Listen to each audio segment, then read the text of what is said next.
All right, guys. So here we have this 4040 humidifier water solenoid valve. It's compatible with your aire humidifier 400, 500, 6, 550, 558, 560. And here in the box will tell you all the ones that are compatible with. So this is just a solenoid. So this is what it comes with.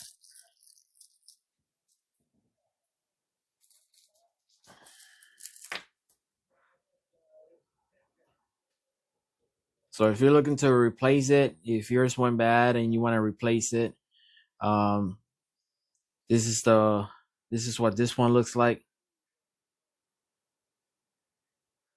Watts is 2.3, voltage 24 to 60. The valve number is B2015-S85. So here are the numbers.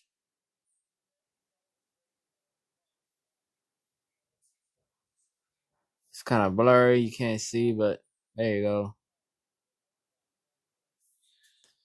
But yeah, so hopefully this helped you out in trying to see if it's the right one for you. But yeah, see you on the next one.